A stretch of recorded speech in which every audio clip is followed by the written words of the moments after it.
No one puts a light and conceals it in a vessel or sets it under a lampstand.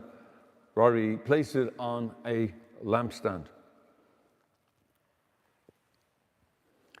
You know, we often reflect on our lives, and I am always amazed about how people are hard on themselves. They don't think of themselves as any way particularly gifted. And if that is your mindset, then it's going to be very hard to share your gifts if you don't think you have any gifts. And I think that becomes the challenge for this gospel and for all of us, is to understand and to see ourselves as gifted by God. Not about what we have, although those can be tremendous gifts as well, but who we are. Who we are in our hearts, who we are is in the corner, that we are children of God. And that because we are children of God, that we have a light to shine in this world for the whole world to know. And when we come to have that understanding of that we are light in the world, because we are a child of God, that we are created in God's image, then that allows us the freedom to see ourselves in a new light.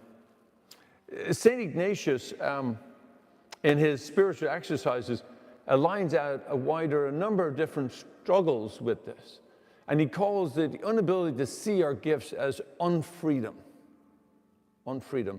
And that unfreedom is a lot of sort of doubts about oneself, put downs that we have replaying in our heads about the way we are. You're not good enough. You're not smart enough. You're not pretty enough. You're not strong enough. All of those things in our head are all poor images of us and create unfreedom. There are certain habits that create unfreedoms, like regrets, always looking at the negative, always the glass half empty. All these things fulfill those images of unfreedom that withhold us from actually seeing ourselves in God's light. See, what we're called to do is to shift out of that and to see ourselves as God would see us. As a child of His, loved beyond measure, and He calls us to shine that light for all to see, so that we can share that joy of knowing who we are. Now, that does not mean, by the way, that we're perfect. We don't do this to say, oh, look how wonderful I am, look how good I am, I'm smart enough, I'm good enough, I'm pretty enough. All that's the other end of the unfreedom. Where the freedom lies is in the middle, where we embrace both who we are and our woundedness and our ability to hurt others. The humility to stay both knowing that I'm a child of God, but I'm also a sinner who makes mistakes. The Dalai Lama and Archbishop Desmond Tutu wrote that book, The Book of Joy, and I know you've heard me at St. Simon's talk about it regularly, but I found it incredibly insightful that they start with the pillar of perspective. That you've got to change your perspective to be able to live a life of joy. And the immediately following perspective are two other pillars called humility and humor. And they go also together, because I think they all kind of come together, this ability to be self-aware that I'm a child of God, and I need to be humble enough to know that I make mistakes, but that I'm called to let the light shine.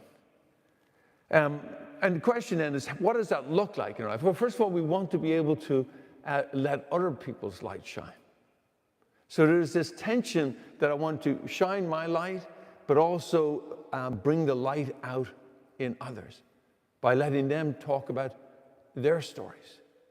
Even in our conversations, to allow others to share their story and to find out where their light shone the most in their life and to help them return to that spot so they can see the light in their life once more again.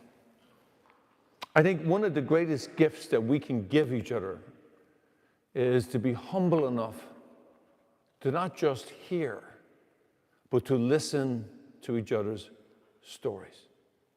That sounds so straightforward. It sounds so simple. But to refrain from, oh yeah, I had that happen to me. Oh yeah, let me tell you, and then launch into my story.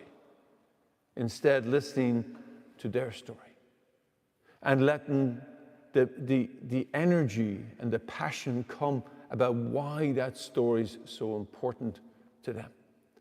But it's a two-way. We listen to their story, and then we allow them to listen to our story. In Ireland, the power of story is very important.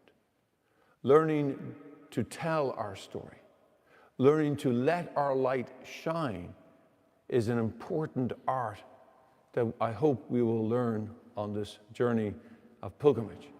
But also, as we learn to listen to the story of Ireland and the story of our ancestors who are faith here, that we also learn to listen to others' stories and help them see the light that God has put in their hearts to shine brightly again.